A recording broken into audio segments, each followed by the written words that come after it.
Hi friends, வெள்ளிக்கிழமை காலையில் சுக்கிரவார பூஜைக்காக எல்லாமே ரெடி பண்ணிவிட்டு சாமிக்கு அலங்காரம் பண்ணிவிட்டு வெத்தலை பாக்கு பழம் பால் பாயசம் தான் செஞ்சுருந்தேன். சேமியா பால் பாயசம். பாப்பா இது செஞ்சுருந்த ஆர்டிஃபிஷியல் ஃப்ளார்ஸ் வச்சு சிவபெருமான் அலங்காரம் பண்ணி வச்சுருந்தா.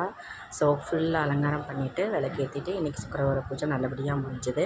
காலையில் ஸ்நாக்குக்கு பாப்பாவுக்கு பாயசத்தையே வச்சுட்டேன். மத்தியானம் லஞ்சுக்கு வந்து ரசம் சாதம் துவையல் அது செஞ்சுட்டு ப்ளஸ் வந்து வேர்க்கடலை உருண்டை பாப்பாவுக்கு உருண்டை பிடிச்சி வச்சுட்டேன்.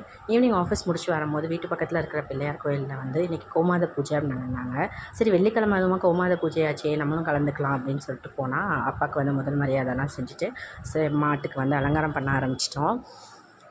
ஃபுல்லாக வந்து மஞ்சள் தடவி குங்குமம் வைக்க சொன்னாங்க. தென் வேஷ்டியும் துண்டும் தான் மாட்டுக்கும் கண்ணுக்குட்டிக்கும் போட்டாங்க.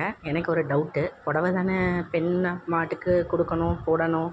சரி பரவாயில்ல, நல்லா சுற்றி வஞ்சி நல்லா அருள் கிடச்சிது. பூவெல்லாம் அலங்காரம் பண்ணி தட்சணை போட்டுட்டு கடைசியாக மாட்டுக்கு சாப்பாடு வச்சுட்டாங்க.